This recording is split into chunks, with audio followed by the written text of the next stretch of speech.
Hello, and welcome to Train Signal. I'm Don Jones, and this is the Introducing the SQL Server Management Studio lesson of the Database Administration Fundamentals course. In this lesson, I'll be introducing you to SQL Server Management Studio, the primary graphical user interface used to manage and interact with SQL Server as an administrator. I'll show you where to get the studio.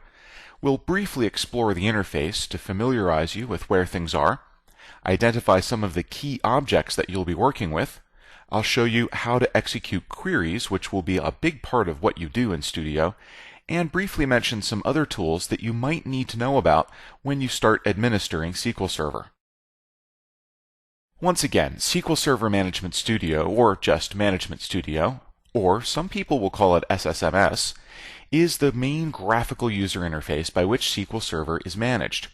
It includes capabilities for issuing queries, reviewing query results, creating and modifying database schemas, and, perhaps most importantly, managing server and database security.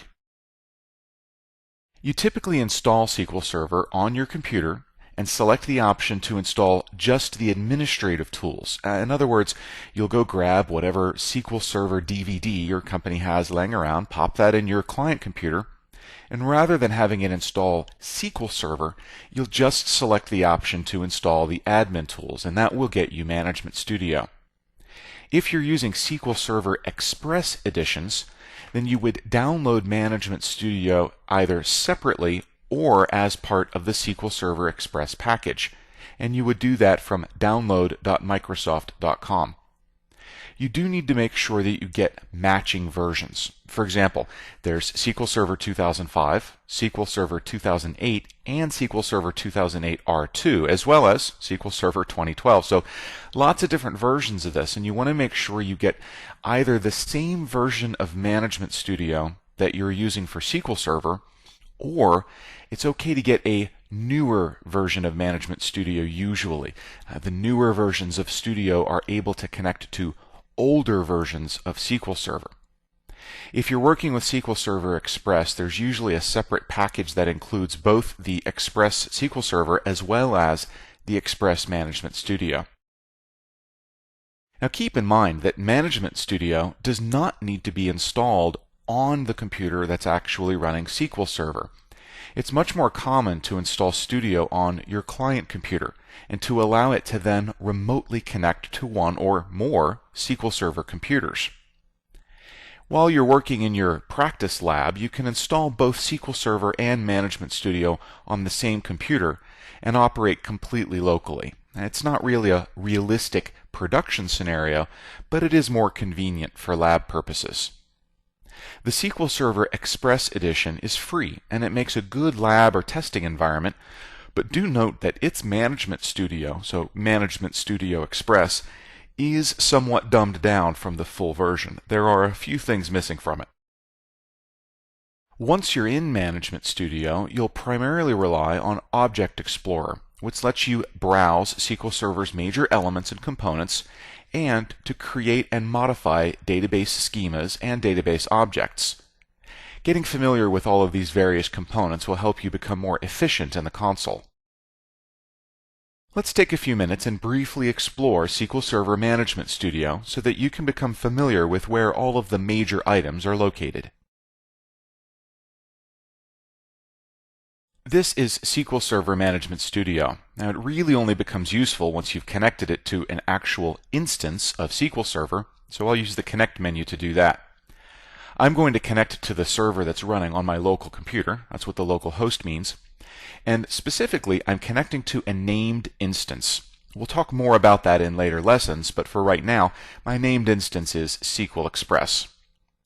I'll hit Connect. And after a few moments, the tree view on the left-hand side of SQL Server Management Studio will populate. This is the Object Explorer. It's where I can see all of the different database objects that live on my server. For example, if I expand the databases portion of the tree, it'll show me that I have several system databases. You don't mess with these too much. These are the things that SQL Server uses to run itself. And I also have the AdventureWorks 2008 R2 sample database. I can expand that and see all of the different tables within the AdventureWorks database. I can see its stored procedures and other programmability items. Check out any views that may have been created inside this database. So everything in here lives entirely within that database. Everything else, these other 4 folders here, are top-level server-based objects. In other words, these don't have anything to do with a particular database, but are rather associated with that entire instance of SQL Server. So I have security such as logins, server roles, and credentials, different server objects like backup devices, server-level triggers, and any linked servers that this server is connected to. I can manage replication from here. Then I've got several different management tools, including SQL Server logs, policy management, and so forth. Once you select a particular item, sometimes you'll see something pop up in this right-hand pane over here. In this case, I've just selected a database. There's nothing for it to really show me, so I can start browsing through until I get to an individual table. Right-clicking is often your best way to find out how to do something. So here, let's see, I can design the database. That's when I'll start getting some details in this right-hand pane. And this is going to allow me to work with the database schema for this particular table. I can see all the column names that have been defined, the data type that each column supports, and some constraints, such as whether or not this allows nulls. Shooting down here to the Column Properties tab, I can get even more detail. For example, I can see that this column does not have a default value. So you can scroll down here and get lots of information for an individual column. If you're going to be working with a database, this is sometimes a really useful place to start because it helps you familiarize yourself with how the database is put together and what the database will and will not allow you to do. You can also get to the data within. Let's pick a different one here. How about person.address table? We can come down to select the top 1,000 rows or edit the top 200 rows. The only reason it restricts you to the top rows is because if a database has got, or a table actually, has got millions and millions of rows, you don't want to incur the performance impact of trying to query all of those into one table view over here. And so this is what that is. This is a table view, or a grid view, if you like, of all the data that's in that particular table. I can scroll down and click in any of these fields to edit them. Scroll off to the side. You can see that it did, in fact, click the 200 rows for me. I can click to move through those. So just a brief, simple way of working with data tables and the data that's in them. You're probably not going to spend a ton of time working with data like that, but it is a useful way to just briefly get in and make a change, especially if you're just sort of experimenting with SQL Server.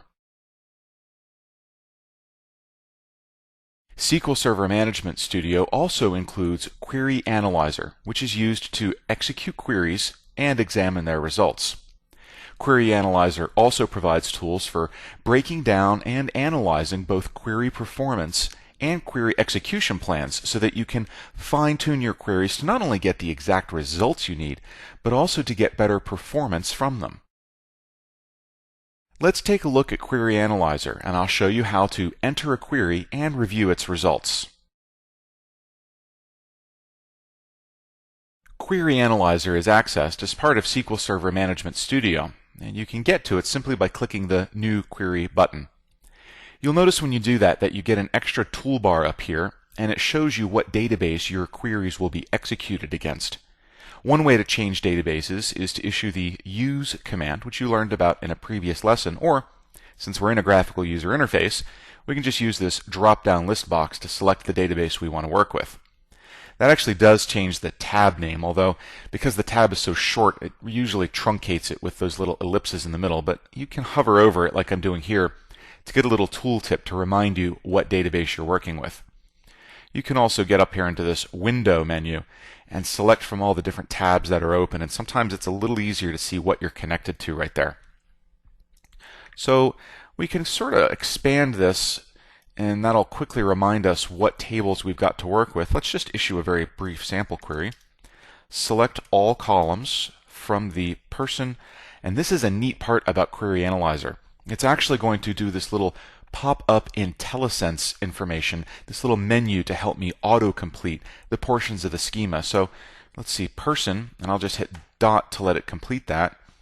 and then address, and I'll hit tab, and I'll hit enter. Now, hitting enter doesn't do anything. You're actually allowed to hit enter and break your queries across multiple different lines. For example, I'll add a where clause, where person dot address dot, and this is where it's now going to pop up the actual column names from that database. City equals Seattle. I believe I saw Seattle as a value in there. So when you're ready to run this, you're going to hit this exclamation point execute button.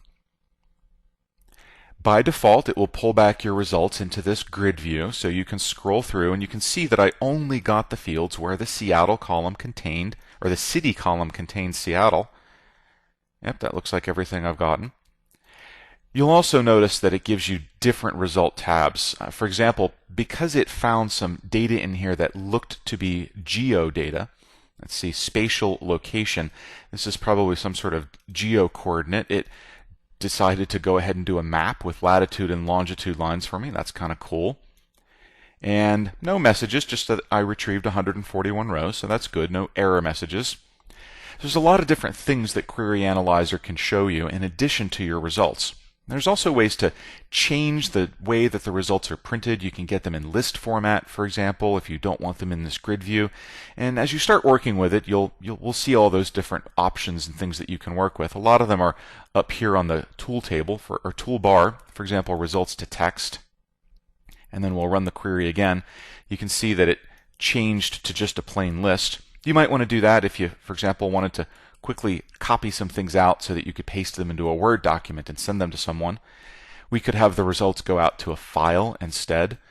The grid view is often the easiest way to work with it, just because you can kind of scroll, and it does keep the column headers at the top, so it's a little bit easier to tell what you're looking at if you've got a long result list.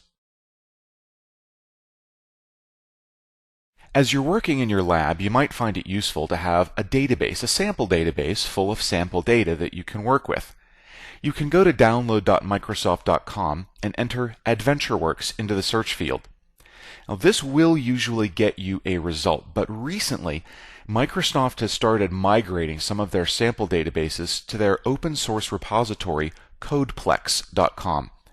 So sometimes an easier way to find a more up-to-date sample database is just to head to your favorite search engine, type in AdventureWorks sample, and hit enter. That'll let the search engine dig across Codeplex and all the other places where Microsoft might hide these things. There is typically a new version of AdventureWorks to go with each new version of SQL Server.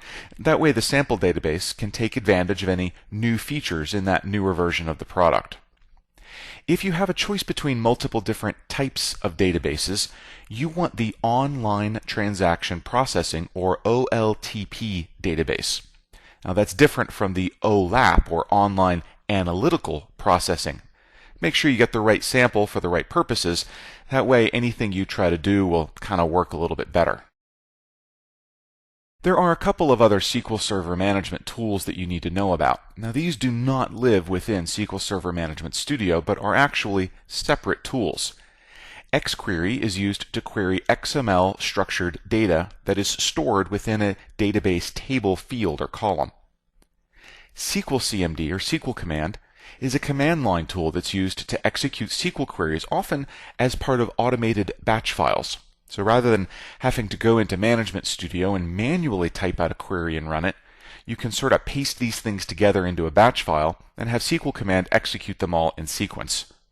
I won't be showing you these tools. It's just important that you know what they do and that they exist in the product. This lesson served as a brief introduction to SQL Server Management Studio. I told you where to get Management Studio, and we spent some time exploring the interface and identifying some of the key objects that you'll work with. I also showed you how to use Query Analyzer to execute queries, and briefly mentioned a couple of other management tools that you need to know about.